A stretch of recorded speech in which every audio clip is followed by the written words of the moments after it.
میں نے پیچھے مڑ کے دیکھا تو ایک بھیانک سا اژدہا تھا، بھیانک سا سانپ اژدہا جو مجھے مارنے کے لیے میرے پیچھے دوڑ رہا تھا۔ میں اس سے جان بچانے کے لیے خواب کے عالم میں بھاگا۔ جب میں بھاگنے لگا میں چلا رہا تھا، چیخ رہا تھا کوئی بچا لے، لیکن کوئی بچانے والا نہ تھا۔ ایسے میں نے خوبصورت حسین و جمیل شکل والے ایک بوڑھے آدمی کو دیکھا۔ میں نے اس کو کہا کہ بابا مجھے بچا لیں۔ اس نے کہا کہ اے مالک میں کمزور ہوں، اتنے طاقتور اژدہے سے میں تجھے نہیں بچا سکتا، لیکن تیری اتنی مدد کر سکتا ہوں کہ تو آگے بھاگ، تجھے راستہ بتا سکتا ہوں کہ تو آگے بھاگ، ہو سکتا ہے کہ تیرے بچنے کا کوئی انتظام ہو جائے۔ مالک بن دینار کہتے میں بھاگ رہا تھا تو میں دیکھ رہا تھا کہ آگ کی پہاڑیاں، جہنم کی آگ، یہ سب میں خواب میں مجھے نظارہ بتایا جا رہا تھا۔ میں جیسے ہی آگ میں گرنے والا تھا اچانک ایک آواز آئی، اسے آگ میں گرنے مت دو، کیونکہ یہ جہنمی لوگوں میں سے نہیں ہے، اسے آگ میں گرنے مت دو، یہ جہنمی لوگوں میں سے نہیں ہے۔ تو میں پھر آگے بڑھا، پیچھے دیکھتا تھا تو وہ سانپ مجھے دوڑاتا ہے، میں آگے بھاگتا ہوں۔ ایسے میں نے دیکھا ایک چاندی کا پہاڑ تھا اور اس کو تراش کر کے اس میں خوبصورت سا مکان بنایا ہوا، جس میں پردے لٹکے تھے، جس سے خوشبو آ رہی تھی۔ مجھے کسی نے کہا اس پہاڑ کے اندر چلا جا، اس پہاڑ کے اندر چلا جا، اس میں مسلمانوں کی امانتیں، مومنوں کی امانتیں، ہو سکتا ہے شاید اس میں تیری بھی کوئی امانت موجود ہو۔ بس جیسے ہی میں وہ پہاڑ کے قریب گیا سانپ میرے قریب آ گیا۔ ایسے میں فرشتوں کو میں نے خواب میں دیکھا، انہوں نے پردے اٹھا دیے اور مجھے اندر لے لیا۔ جب میں اندر گیا تو میں نے دیکھا چھوٹے چھوٹے خوبصورت بچے، حسین و جمیل بچے اس میں جھولا جھول رہے تھے، خوشبو آ رہی تھی۔ میں نے پوچھا اے بچوں تم کون ہو؟ تو بچوں نے کہا اے مالک جو مسلمانوں کے چھوٹے چھوٹے بچے بالغ ہونے سے پہلے انتقال کر جاتے ہیں وہ سب یہیں جمع ہوتے ہیں، ان کو اسی میں رکھا جاتا ہے، یہ ہمارا مقام ہے، یہ ہمارا ٹھکانہ ہے، اور یہاں ہم اپنے ماں باپ کا انتظار کر رہے ہیں کہ ہمارے ماں باپ آئیں گے تو ہم سے ملیں گے۔ تو مالک کہتے ہیں مجھے خیال آیا میری بھی تو ایک بچی کا انتقال ہوا ہے، بس خیال آنا تھا میری بیٹی کا۔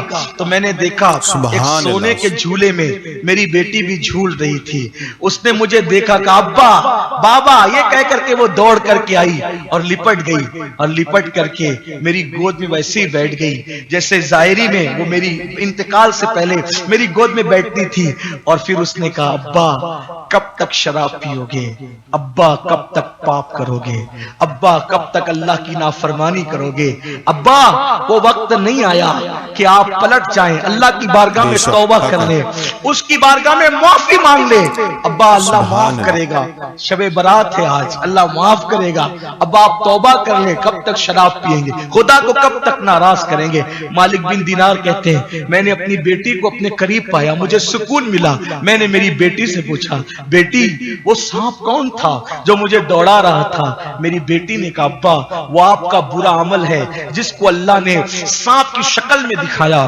وہ بوڑھا کون تھا خوبصورت؟ ابا وہ آپ کا نیک عمل ہے، کیونکہ آپ نے نیکیاں تو بہت کم کی ہے، تو آپ کی نیکیاں کمزور ہے، آپ کی نیکیاں کم ہے ابا، لیکن ابا آپ بدل جائے نا، آپ تبدیل ہو جائے نا، اللہ نے آپ کو بتا دیا۔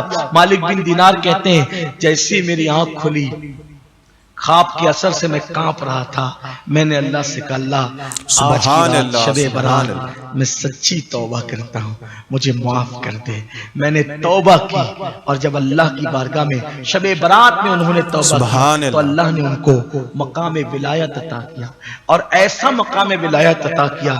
ایک مرتبہ کشتی میں سفر کر رہے تھے تو کسی کا قیمتی موتی چوری ہو گیا، ایک بار کشتی میں سفر کر رہے تھے کسی کا قیمتی موتی چوری ہو گیا، تو کسی نے الزام لگایا کہ یہی اجنبی ہے، اسی نے چرایا ہوگا، اسی نے چرایا ہوگا۔ اللہ اکبر۔ حضرت مالک بن دینار آسمان کی طرف دیکھ کے کہتے ہیں مولا جب تک پاپی تھا تو لوگ اتنا ڈرتے تھے کہ کوئی الزام نہیں لگاتے تھے، اب نیک بن گیا تو لوگ مجھ پہ چوری کا بھی الزام لگانے لگے۔ تو اس وقت مالک بن دینار نے دریا ہی میں آواز لگائی اے دریا کی مچھلیوں کسی کا موتی چوری ہو گیا ہے تم لوٹا سکتی ہو؟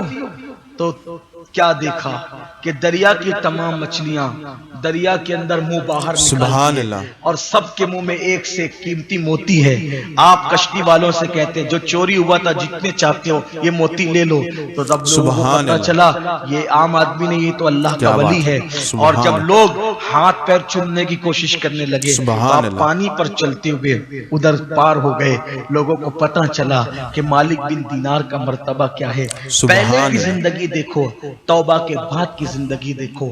بے جب شک تک حق، زندہ ہیں ہم، ہمارے لیے توبہ کے دروازے کھلے ہوئے، جب مر جاؤ گے توبہ کے دروازے بند ہو، بلکہ مرنے سے پہلے ہی جب روح حلق میں اٹکے گی، غیب کے مناظر نظر آئیں گے، گلے میں غرغرہ ہوگا، اس وقت تو توبہ کے دروازے بند ہو جائیں بے گے۔ شک اس حق، لیے اللہ سے سچے دل سے معافی مانگو، اللہ کی طرف پلٹو، واپس آؤ اللہ کی طرف۔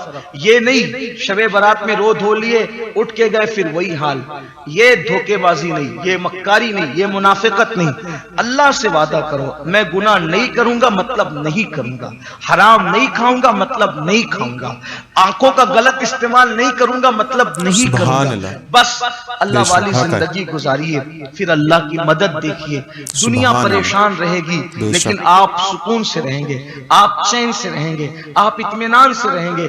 یاد رکھنا خدا سے دور ہو کر نہ بے کسی شک، کو سکون ملا ہے نہ ہمیں سکون مل سکتا ہے، گناہ کر کے نہ کبھی کسی کی زندگی میں خوشیاں آئی ہے نہ ہماری زندگی میں آ سکتی ہے۔ میرے یہ نوجوان جو میرے سامنے بیٹھے ہوئے ہیں میں ان سے کہتا اللہ ہوں بہت ہو گئے گناہ، بہت ہو گئے گناہ، اب مت کرو گناہ۔ دنیا گناہ کر کر کے تھک چکی اور وہ اللہ کی طرف پلٹ رہی ہے، تم کہاں جا رہے ہو؟ میرے عزیز، میرے نوجوان، یہ اللہ نے زندگی پہلی اور آخری بار دی ہے، اللہ، اس کے بعد ہم دنیا میں کبھی نہیں آئیں گے۔ اللہ سے ہم عرضیاں کریں گے مولا مرنے کے بعد ایک بار ہمیں دنیا میں جانے دے تاکہ میں سبحان اللہ پڑھ کے واپس آ جاؤں، 2 رکعت پڑھ لوں۔ اللہ فرمائے گا میرے بندے میں نے تجھے وقت دیا تھا، تو نے میں اس کا صحیح استعمال نہیں کیا، تو نے ضائع کر دیا۔ میں یہ نہیں کہتا آپ بائک نہ چلاؤ، بائک پر ماں گھومو، یہ سب نہیں کہتا۔ آپ قیمتی سے قیمتی بائک خریدنے کی حیثیت رکھتے ہو خریدو، آپ بنگلے میں رہنے کی طاقت رکھتے ہو رہو، آپ اچھا کھاتے ہو کھاؤ، آپ قیمتی لباس پہنتے ہو پہنو، آپ قیمتی موبائل استعمال کرتے ہو کرو، آپ دنیا کی سب چیزوں سے لطف اٹھاؤ، لیکن دنیا کی چیزوں میں اللہ کو مت بھول جاؤ، اللہ کو یاد رکھو۔ جب اس کا وقت آ جائے سب چھوڑ دو، یہ اللہ کی آزمائش ہے، یہ میرے رب کی آزمائش ہے۔ جب اذان ہو نماز کے لیے جن چیزوں سے اللہ نے منع کیا ان سے رکو، اور خاص طور پر حرام سے۔ پیارے اسلامی بھائیوں، آپ نے دیکھا کتنی بہترین بیان کیا ہے حضرت امین القادری صاحب نے۔ اللہ عز و جل ہمیں سننے بولنے سے زیادہ عمل کرنے والا بنائے اور سچی توبہ کی نیک توفیق سے نوازے، اور اللہ عز و جل امین القادری صاحب کی عمر میں عمل میں برکت عطا فرمائے اور انہیں اسی طریقے سے دین کی خدمت کرنے والا بنائے۔ اللہ عز و جل ہمیں بھی نیک توفیق سے نوازے اور سچی توبہ نصیب فرمائے۔ ملتے ہیں انشاءاللہ نیکسٹ ویڈیو میں۔ السلام علیکم ورحمۃ اللہ وبرکاتہ۔